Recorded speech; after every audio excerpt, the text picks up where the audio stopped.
Good evening, everyone, and welcome to the Brian Crombie Radio Hour on Saga 960. I've got a really fascinating lady to introduce you to today, Holly Shannon. Holly Shannon describes herself as a Swiss Army knife in business and marketing. With a background in five-star hospitality and leading teams in the event space, she has pivoted as the producer and host of something called Culture Factor. It is now a top 2% globally ranked podcast out of over 2.7 million podcasts and heard in 89 countries. Holly Shannon is also the author of Zero to Podcast.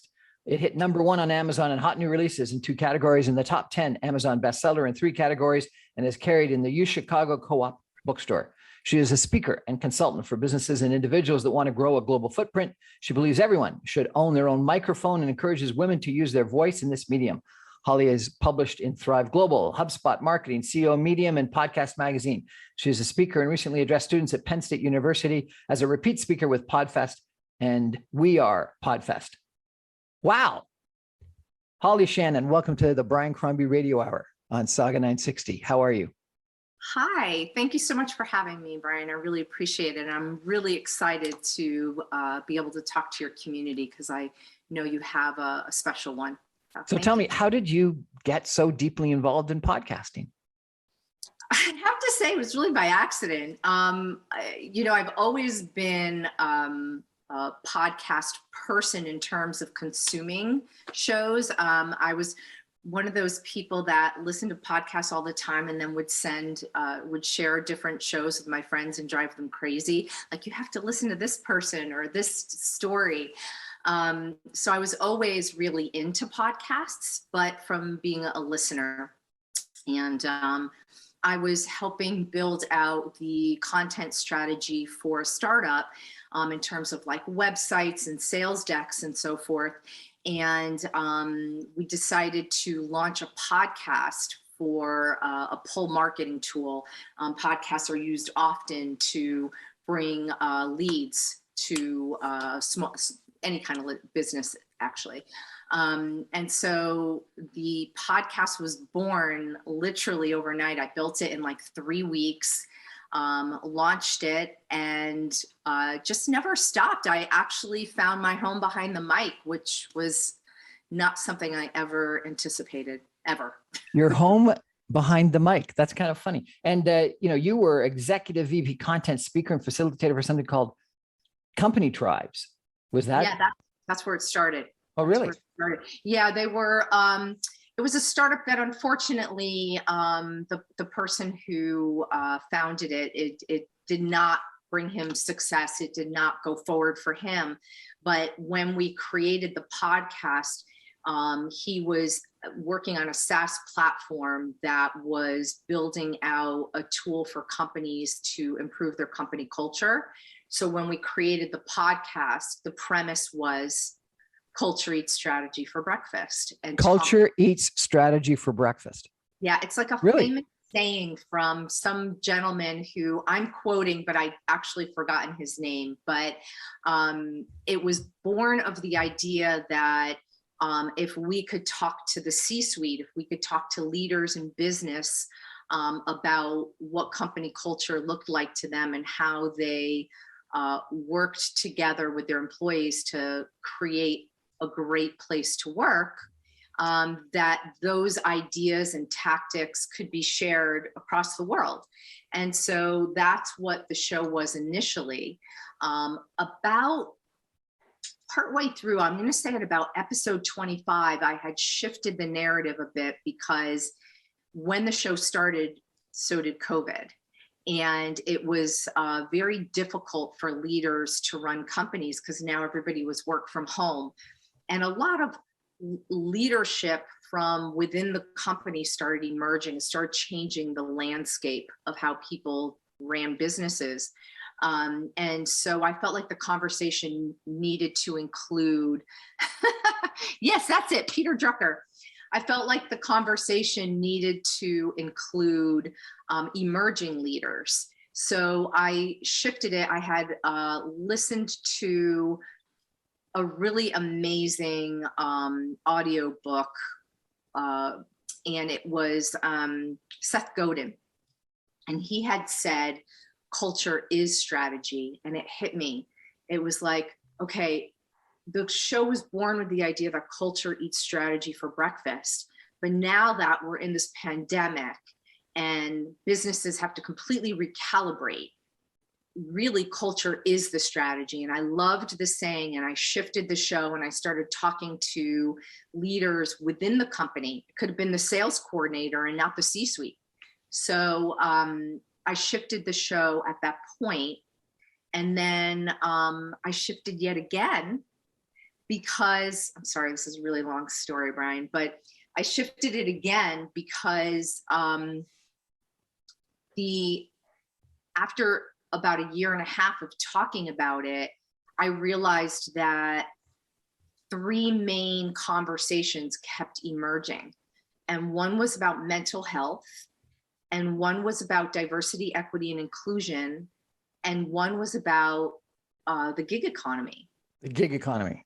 The gig economy, that a lot of, because of the Great Resignation and a lot of people being furloughed and people not even wanting to go back to an office, that there was a big surge in entrepreneurship, to the tune of feeding the GDP like $87 trillion or something. It's like a ridiculous number. And 57 million Americans are now on their own. They're freelancing. So 57 are freelancing, 57 million. Yeah, and it's growing. That was out of, I think I pulled that from Forbes. I can look that up, but it's just amazing to me how it's transitioned. So I keep shifting the show based on the conversation. And so that's where the show is at right now. So hopefully it keeps people engaged because I'm not staying stagnant. We're chatting tonight with Holly Shannon. She's a podcaster expert. We're going to take a break for some messages and come back more in just a minute. Stay with us.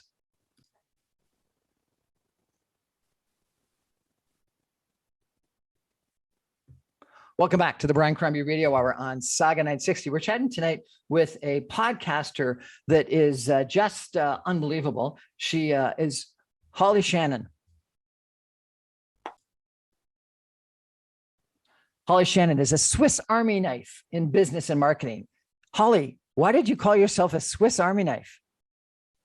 I think because I am always learning new things, and I've had a lot of different. Holly, your resume is just unbelievable with experience in so many different areas and resort management and things like that and event management. Tell us a little bit about that if you could. So I started off actually in trade shows, conferences, building out very large events to the tune of, managing hotels that have, attendees in the numbers of 50,000 people coming into a city. And so I spent a lot of time working in that industry and traveling around the country running those shows. It was really a great experience because I got to work for the exhibitor side with one company, a medical company, and then I got to work on the inside for the world's largest trade show management company. So it was a really interesting perspective. And then I went on to work in five-star hospitality with a very high-end boutique hotel and really learned about five-star hospitality, a real hands-on white glove type of experience. And I think that level of EQ that came inherently in me, and then also being in that type of environment where it was very hands-on, really worked well for me and rounded me out in the event world. So I say Swiss Army knife because I've had those experiences, but then along with that, I've also run a successful six-figure jewelry business for a number of years. And then alongside that, now I'm a producer and host and a speaker. So why so many different businesses? A jewelry business, that's fascinating. You know what? I decided to dive a little bit more into my creative side. I've worked in several different mediums and had an interest in soldering and hammering metal and started really getting into that. and was very fortunate. I got to collaborate with some world-class designers like Rachel Roy and Mimi Plange, and did all sorts of interesting work. Was carried in boutiques throughout New York and Connecticut. So I think that's why I describe myself as a Swiss Army knife, because I've worked in a lot of different businesses with many different types of people. And so it's created skills in me that allow me to help businesses strategize in a lot of different areas, as opposed to being specialized in one thing. I could build SEO, search engine optimization, and be a marketer that way and specialize in that. But the fact that I can build out a branded podcast for an enterprise company, or I could help marketing for, an accessories company, for example, or I can help a business build a mastermind and grow a conference, for example, off of their own internal business. I have all these skill sets. I think it's kind of fun. What a fascinating background you've got. Thank you. Thank you. So how'd you get into podcasting? Well, the podcasting was by accident. I was doing marketing, a bit of like a fractional CMO, if you will, where I was helping a tech company build out a SaaS platform for their business. And in the process of doing that, I realized that a great pull marketing tool is a podcast. So I went about the exercise of creating that for the business so that they could get warm sales leads generated their way, and build out content that allowed them to be in that thought leadership space around company culture. And then this book, tell us about the book. How'd you get into writing it, and what is it all about? So Zero to Podcast came about a little bit. It was actually more for me that I built it, because unfortunately that company that I had built the podcast for didn't make it. It didn't survive. It was a startup, and not all startups make it right to the finish line. And we parted ways. He was the founder of the company, and I was just really stepping in a contract role. And in the process of that, I was afraid I would lose the show that I had built. So I decided to sit down with my unsure, sad self at that point in time, because I wasn't sure I'd get to keep it. And I wrote myself a manual, a how-to step-by-step guide. I went back to all the notes that I had created when I learned how to produce at YouTube University. And I kept really good notes. I put it all together. And when I was done, I realized like I had to share this with people. Like it wasn't just for me, it was for the world. And because I had no background in audio engineering, and I had no background in producing at that point in time, it really came from an organic place of learning, of bumping into the china in the shop, and just breaking into the business my own special way. As we know, there's always more than one way to do something. So I built the business, I built the book, and then I decided I needed to share that with people. So it is a book that by design, you do not have to be technically proficient. It doesn't matter what age you are. It doesn't matter if you don't have any money to throw at it. You basically could start at the beginning, and 60 pages later, you will have a fully realized podcast. What a fantastic experience that you delved into a brand new industry that you didn't know anything about. You went to something called YouTube University, which I've never heard about, and then you decide to write a book about it.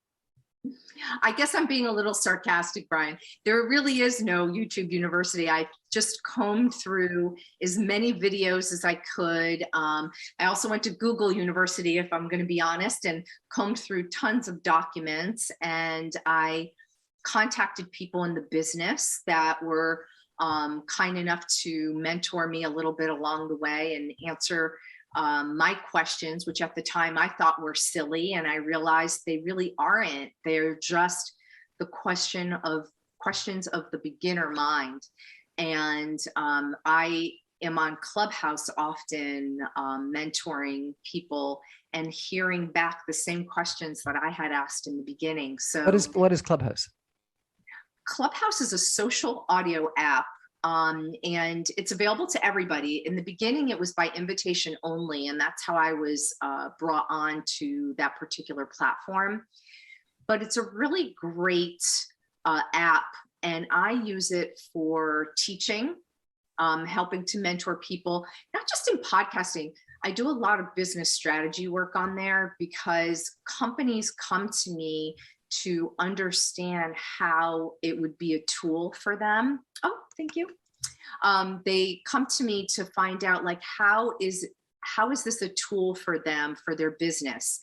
And I try to understand what their vision game is. Do they want to create an ebook? Do they want to be seen as experts in their industry? Do they want to have a conference one day? Do they want to end up being a keynote speaker? So there's so many reasons why people could utilize that platform. And so I find myself in Clubhouse. I have 2 clubs in there. I have Zero to Podcast, where we talk business strategy, and it's for individuals or businesses. And I have another club called Culture Factor, which is named after my podcast. Please, if you want to give a listen to that, subscribe and take a listen. I'd love to hear from you. What is the Culture? So podcast? Culture Factor is the podcast, and I have the club in Clubhouse, and very often I will record live in there, which is a really cool experience. And I get an opportunity to talk to people in real time. And because you build an audience when you're there, it gives people in the audience an opportunity to talk. Like, they can come up and ask questions. And I've added that to some of my shows. And, it's an opportunity to share communities, whoever they bring, the person I'm interviewing and whoever I bring. So it's kind of fun. Yeah. So you actually go into Clubhouse and you'll record all the other people that are in this audio social media app chatting about culture, and you'll put it on the podcast. No. Actually, I'm sorry. Maybe I wasn't clear. My apologies. What I did, actually, what you have pictured there is my old logo. So I should send you the new one. If you go to the podcast app that you have, you'll see my newest podcast art. So I'm sorry, maybe I wasn't very clear. So I use Clubhouse, which is a social audio app. I created a club within it. Yes, thank you. I created a club in it, and it's called Culture Factor. It's named after the podcast. And what I do is I interview people that I'm having on my show directly on the app. And very often they'll invite people to the show, and I'll invite people to the show. And it's really fun because then we have a built-in audience coming to a live interview of Culture Factor, and they get an opportunity often to ask questions. And so it's a really neat, I don't record other people's rooms, what they're talking about. I would never do that without permission. But when I do record my shows, I put it up in the title that it is being recorded. And anybody who wants to come up and ask a question, I always let them know that we're being recorded, so they have the opportunity to say yes or no to joining the conversation. And what is Culture Factor about? So the new iteration of Culture Factor is talking to creators, innovators, and entrepreneurs. It is an opportunity for me to really dig into the gig economy that emerged out of the pandemic. So as I mentioned in the beginning, my show, the conversation has shifted, where the first conversation talked about, culture from the C-suite and founders and leaders. Then it sort of shifted into talking to emerging leadership. And then it shifted into talking to the way business culture looks now, which is full of entrepreneurs. It's full of freelancers. It's full of creators. And so I've been doing that. And going into the beginning of the new year, one of the focuses I will have is a sort of a new area that's emerging in our culture. It's blockchain technology, cryptocurrencies, and NFTs, which stand for non-fungible tokens. That you're going to be having shows on? So I'm going to be doing some new shows, some new material coming in 2022, because I think that we cannot ignore these emerging technologies that are coming out, especially when you see companies like Nike, big brands, Adidas, Sotheby's, Christie's, Visa, MasterCard, all of these big brands adopting the concept of non-fungible tokens, NFTs, and using audio files, digital files, and music files to create new art and new ways to experience business. It's a strange new world, isn't it? It's very strange. So Culture Factor is on the leading edge of having these conversations. I don't want to miss anything, so I keep changing the conversation to make sure I stay on trend. We're chatting tonight with Holly Shannon. She is a podcaster. She's got a podcast called The Culture Factor. She's got a book. Remind us what the book is called. The book is called Zero to Podcast. And where can one get it? You can get that off of my website at hollyshannon.com, or you could go to Amazon and you just look up Zero to Podcast, and you'll be able to start your own podcast pretty quickly. I did it in 3 weeks and I had no experience. And I didn't have a book that walked you through step by step. I had to find everything I needed. So this book gives you that. And then the second half of the book is a journal, so you can keep all of the notes all in one place as you go through the process. And it's available in an ebook too. We're going to take a break and come back more with Holly Shannon in just a minute. Stay with us.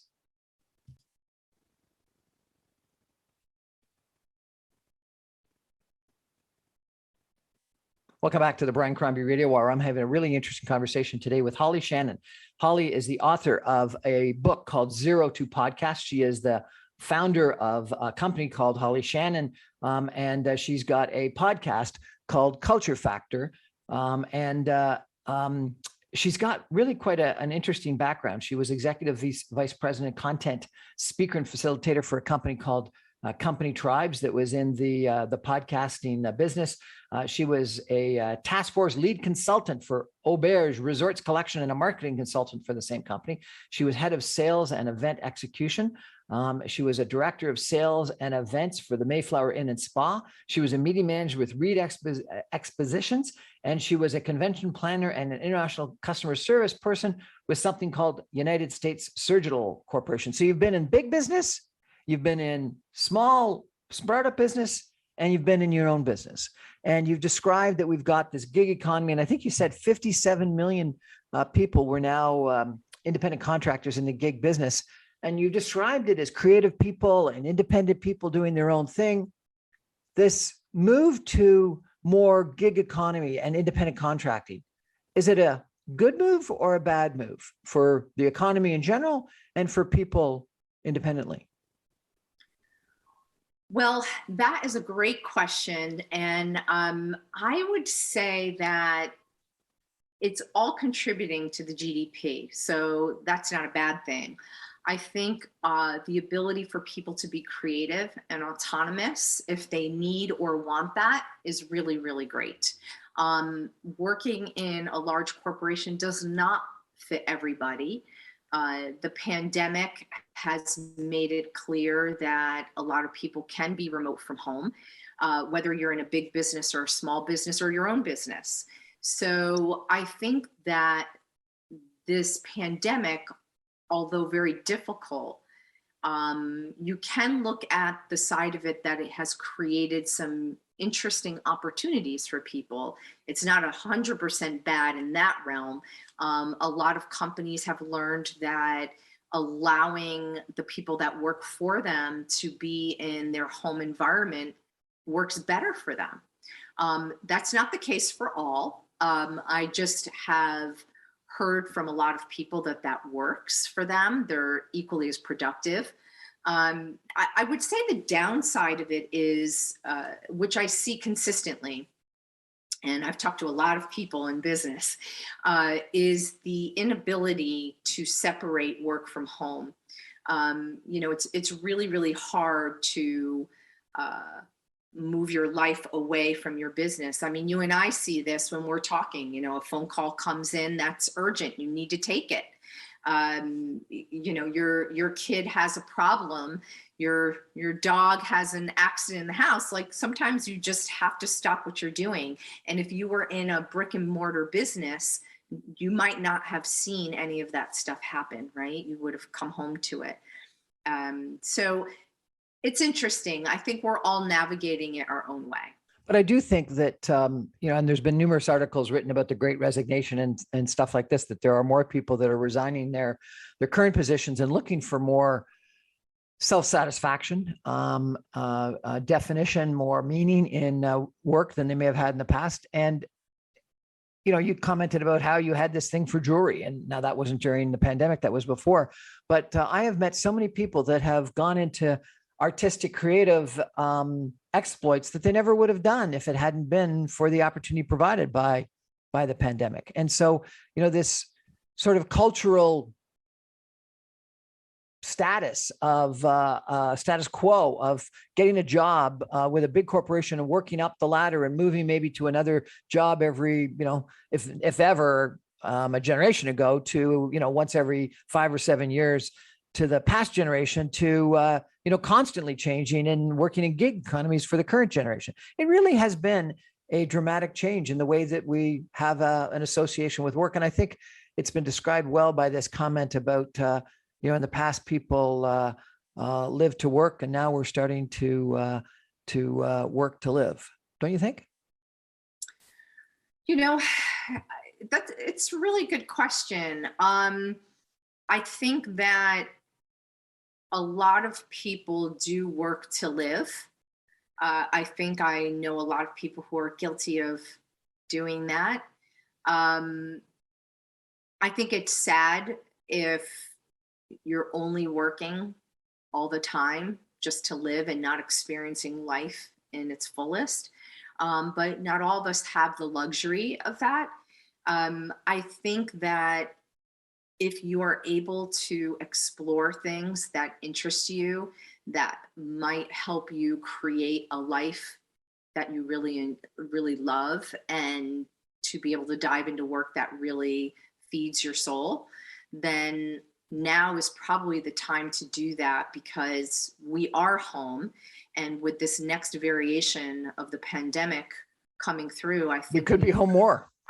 We might be home more, Brian. Exactly. So I think that if you are interested in hammering metal, if you are interested in writing that book, if you are interested in exploring poetry, taking up fly fishing, whatever it happens to be, it could turn into a business. You never know. I hadn't expected my desire to learn jewelry, to make jewelry, to become the business that it was. So, I mean, I had to end the business for certain reasons. Not a pandemic, it was actually a house fire. So, you know, I'm kind of used to managing disasters.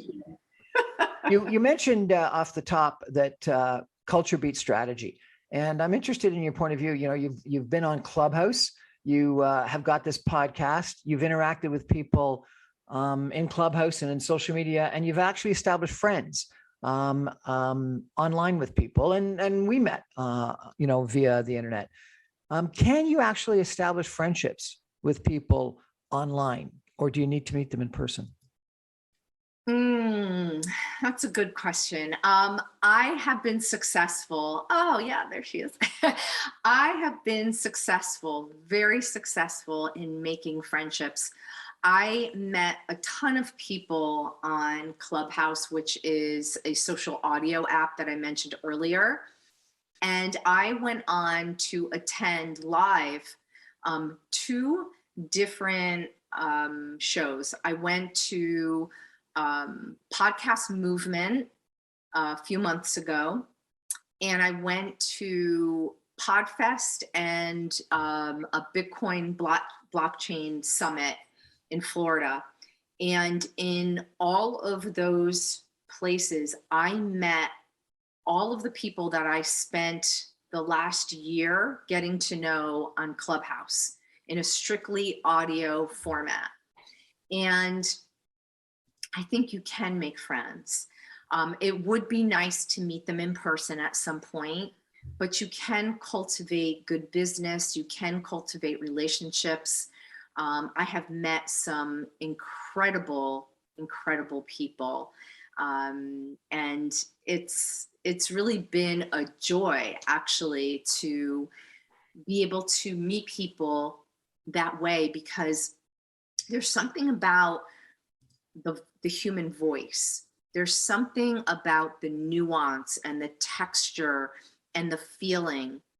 And I personally am able to really hear the authenticity in people, and I can actually hear when they're not being authentic.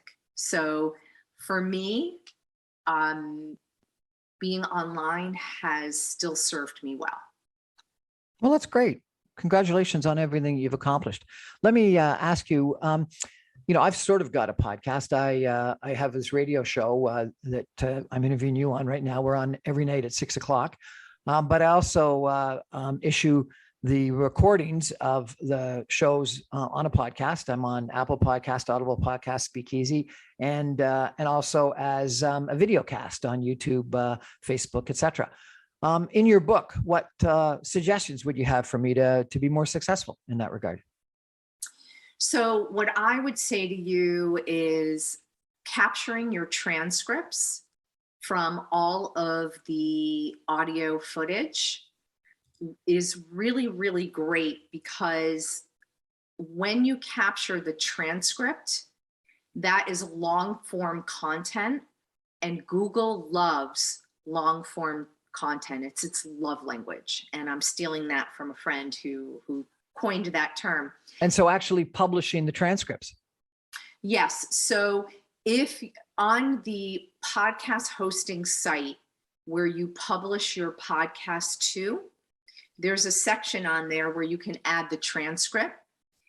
If you also have a website, and this is probably the more critical place to put it, you could have a blog on your website, and you can put those transcripts in there. And again, that's going to, when people are doing a Google search, it'll help bring them to your website. This is why podcasting is a lead generating tool. It's a pull marketing tool that brings people from Google to your website. Really? And how do you do the transcripts? So there's a few different services out there. Otter.ai, which is OTTER.ai, is one company where you can pay a monthly fee and you pop in your RSS feed, which is something generated when you have a podcast.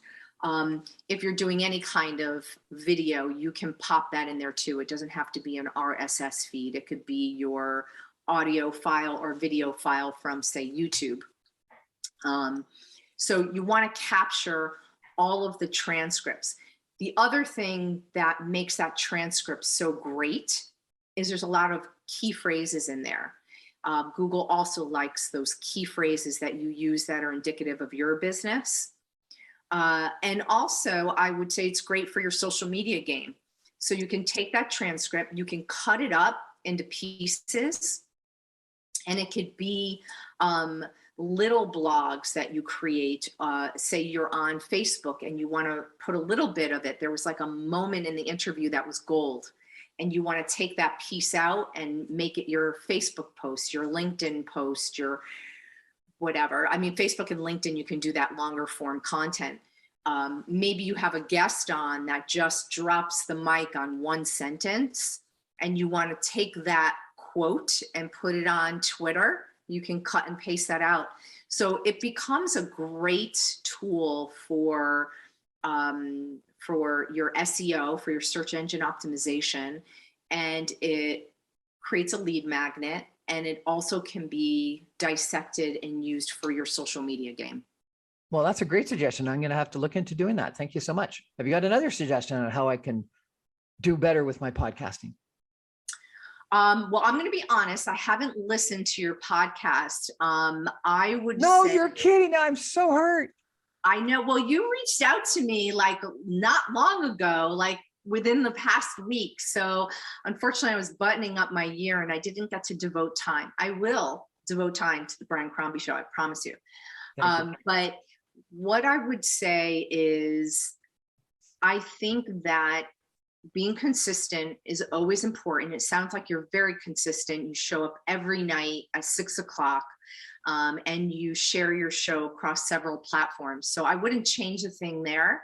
I would probably say, and you might already know this, if you think that you need a little bit of a break, you're going to take a holiday vacation, it's always good to batch produce. You might already be doing this though, so forgive me if I'm sharing something that you already do, but this is important to anybody that's doing any sort of audio, any sort of video, any sort of social media work to drive business to their company. Batch production is your friend. You know, if you have one day that you could record several interviews, you could record yourself for moderation pieces, you can build out content with videos and pictures because you want to travel. That is a really great tool.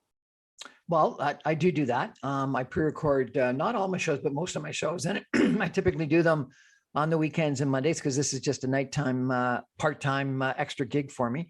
And I find it's also helpful to sort of get into the mode of being the radio host, which is different than my day job mode. So I do that. But that's a great suggestion. Any other suggestions? So we've got do the transcripts, batch produce. Anything else? I would also on lots of different media. You said that. What else? I would say just start. If I happen to be talking to that one person who has been thinking about maybe having a podcast or maybe creating some sort of presence online, just get started. I think that there's no right or wrong way to do it. As I said, I bumped my way through, and 3 weeks later I had a podcast. I think that your voices and ideas matter. And I think that we hold off on starting something because we think, well, who would listen to it? Or why does my business ideas matter to somebody? And I think that we all can contribute to the world in some way. I think everybody should own their own mic. And I especially think women should. I think a lot of women do have a hard time having their voices heard in a corporate environment. They're kind of tired of waiting for that seat at the table. And I don't mean to make this about women. There's also a lot of men that try very hard to share their ideas with maybe their bosses, and it lands flat, or their boss steals the idea. So here's your opportunity to create something, and you have all 100% creative rights on it, and you get to have your voice heard around the world. I'm in 89 countries. Who would have thought that? And it's an opportunity to be heard as the thought leader that you are. So I would say just get started. just get started. Your voices and ideas deserve and need to be heard. Own your own mic. You know, it's interesting. I love it's inspirational, actually. You know, there was this show on TV. I can't remember. I think it was called Network or something like that. And it argued that this media world we had a generation ago, where everyone listened to the same 3 newscasts, was actually better than this world today, when we got a plethora of different voices. So I guess you think that when we've got this plethora of different voices, where everyone's got the right to speak and be heard, is actually better than this world where we all listen to the exact same newscasts. Absolutely. I think that diversity of voices wins the game for me. I think that if we only listen to 3 voices, we're going to have a very narrow channel of thinking. And I think it's really important to open your mind and listen to a lot of different things. You know, I had a friend recently that wanted to get into a certain type of business. It's a little specific, but I'll share it anyway. She's an incredible photographer, and I encouraged her to look into the world of NFTs to publish her work another way. And she said she went online to look it up and found one article that said there's a lot of damage to our ecosystem, that it uses something called gas fees that use a lot of energy, and it's bad for the environment. And she immediately sent me back the article and said, yeah, I'm out. I'm not really interested in doing this.